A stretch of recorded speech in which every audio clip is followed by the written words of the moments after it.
Hi, this is Charlie Page, and I want to share with you a way that you could triple the clicks that you get in email advertising that you do. If you send solo ads or you send emails to people on your own list or any kind of email marketing, you're really going to like this. This is something I discovered years ago, been using it ever since, and it works wonderfully well.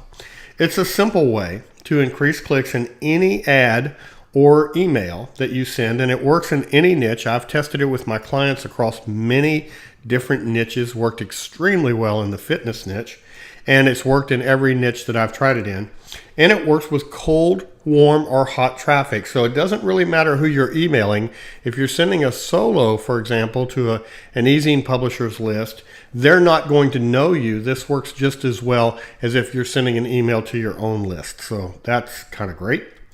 It's an excellent framework for email marketing, and email marketing, as you know, is the most powerful form of marketing online. Now, where can you use this? You can use it when you run solo ads. You can run it when you send emails to your own list, or frankly, if you just send emails individually, like you do cold emailing, this formula works for that too.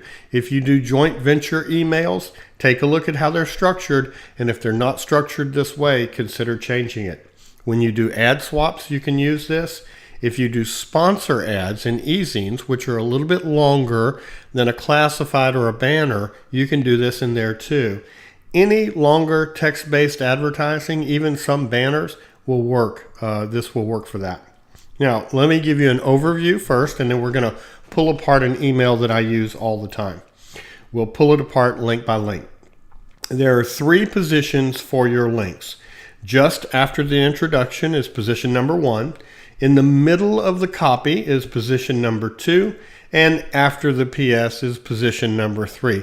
These positions appeal to 3 types of people on any list at all. Number 1, super engaged people.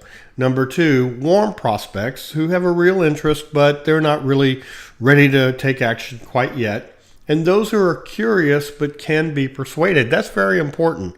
A large group of any list that you mail to are going to be people who are curious, and they can be persuaded. They're not skeptical, but they need a little bit of persuasion.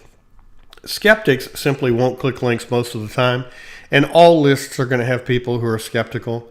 But here's the thing. When they click a link, it's a waste of time anyway, because what they're doing is looking for a reason to not take action.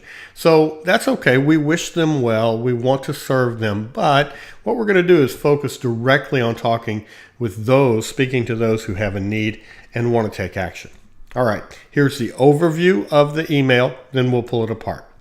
This is a highly converting email that I've used for years because I like to have good, solid pieces of marketing in place that are tested, and then I don't deviate from those controls unless something new comes along that does better. So I've used this for probably 5 years now, and it's for my blog building service called Common Sense Blog Blueprint, which is a wonderful service. You can visit that site if you'd like. We build and host blogs for people and help them be successful with their blogs. Okay, here's the email. As you can see, it's relatively short. This is not a 500 or 700 word long email. It's got a bulleted list. It's got some bold in it. So it's doing all the things an email should do. But on the right-hand side, you'll see 1, 2, and 3. Those are the links. Position 1 is just after the introduction. Position 2, in the middle of the body copy. And position 3 at the very bottom. All right, let's look at why they are where they are. That's really important. Link number 1 is after the introduction. So here you see it a little more closely. Early adopters and people who are really fans of you will click this link. That is the link that gets clicked very often by people who are going, oh, I know that person and I'm interested and I'm going to take a look. So you want to put it up there near the top, but notice this. The link is not the first thing they see. That's very important. You don't want the link to be the very first thing in the email. And I've had clients say, hey, Charlie, why shouldn't we just put it right at the top? Because these people know me, they like me, they trust me. All I want them to do is click. Well, there are a couple of reasons for that. Number 1, it's too aggressive for most people. And that's okay. I mean, everybody knows you're marketing, right? You're not making a secret of the fact that you're trying to sell things, but you also don't want to be super aggressive. You don't want to just, walk into a party and find a pretty girl and say, oh, you're pretty, let's get married. You have to kind of ease into things, right? So it's just too aggressive to put a link up at the very top for most people. Number two, and a lot of people overlook this, Gmail will preview it poorly. This is often overlooked, so I'm going to dig into this just a little bit and show you exactly what I mean. Now, here's a screenshot of my Gmail from this morning. I've blurred out the important bits to keep, to protect people's privacy. You can see that I'm getting some marketing emails from people. You can see that I've made several sales today, and so I've got some sale notices and payment notices and stuff like that. But look at the red box. Do you see the red box? It says, Charlie here, just checking to make sure you knew about my exclusive free. Okay, so the subject line is, did you get your free membership? That's very strong and accurate. We're giving away free memberships at Blog Blueprint. When you buy Blog Blueprint, you get a second membership for free, and you get to choose which one it is. So it's a good, strong headline. But here's the thing. It says, just checking to make sure you know about my exclusive free offer, right? So when people are scanning down this, that sentence makes sense. Now, let's look at this graphic. Do you see up at the top where I'm pointing with this red arrow and it says, hi, click here to see it? That's an email I sent myself this morning to test where the hyperlink was the first thing in the email. So this doesn't read very well. Click here to see it. That doesn't make any sense. The one on the bottom is the one I went with, which is just checking to make sure. So see, that's the type of thing I'm talking about. You don't want your preview in Gmail to be illogical. So that's why you don't want to put your link at the very top of the email. All right, link number 2 in the body of the email. No big secret. This will get clicked by people who are interested but not super engaged yet. They're interested, they're legitimate, they've got an interest, but they're not like, oh yeah, let me click it because it's from this guy. Okay, here's what it looks like here. And you'll notice I'm using good anchor text. Click here to become a member now. That's the right way to phrase a link, by the way, because what you're doing is projecting the thing you want them to do. I want them to click so they become a member. So I'm saying click here to become a member now. People who click that type of link, we're going to be quite serious. So in the middle of the email, you've got warm prospects, people who are, they're not cold. They're not like, who is this guy? Why is he emailing me? They're not hot. Like, oh, it's Charlie. I want to see what he's doing. These people are interested. They're on your list. They're really interested. They're good people. You just need to do a little bit of selling. So that's where you put it, right there. Now, some people call this a logic position, which works if you're using a gain, logic, fear approach. Some people write their emails with gain, logic, and fear. The first part of the email, promise of gain. Second, here, it's logical. This is why this is logical. The third is you better act soon because it's going away. If you like that approach, that link is a logic link and it makes sense. I have another video about how to write gain, logic, fear emails at charliepage.com. So feel free to tool on over there and take a look. I'd love to hear from you.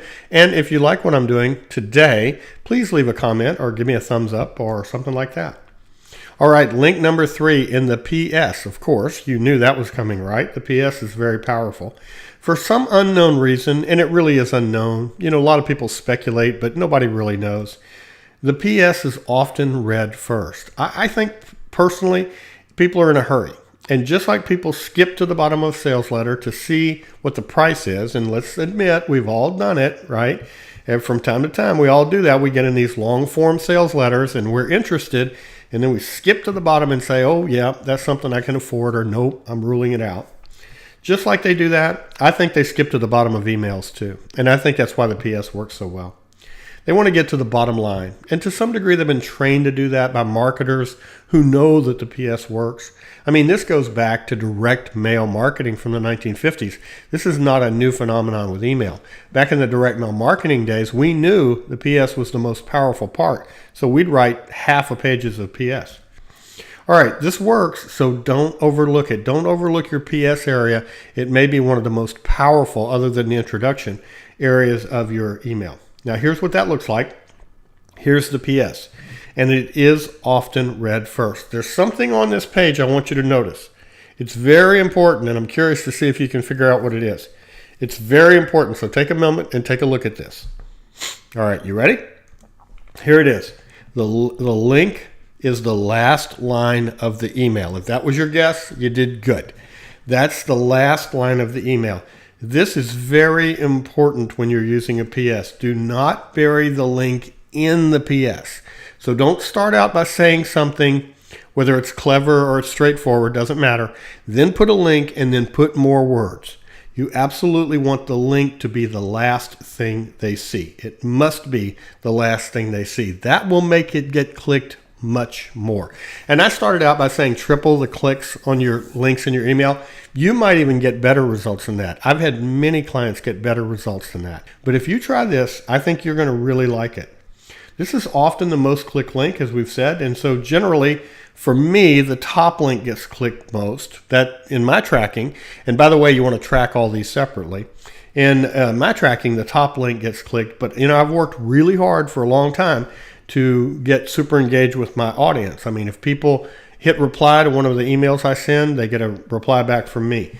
I try to engage very carefully with my list because I have a small but powerful mailing list. So that's the goal for me. Should be the goal for you too, because you don't really need a huge list to make money online. I mean, I wrote a book called Big Profits from a Small List, teaching what I do, and it really, really does work. All right, try this in your own marketing. I really think you'll like it. Be sure to track each link separately, which kind of sounds like a pain in the neck, until you realize most better autoresponders will do this for you automatically. So if you're using a good autoresponder, don't worry about it. They're going to tell you what link 1, 2, and 3 do, and you'll be able to measure for yourself, which is a good thing. Try this. Let me know how it goes. I really would love to hear from you. You can leave a comment on the post I have about this on charliepage.com or on Facebook, or reach out to me on social. If you want more teaching like this for free, if you like this, visit me at charliepage.com. I'd love to see you, love to hear from you. Leave a comment or in some other way get in touch. This is Charlie. I hope you have a wonderful day. Thanks for your time.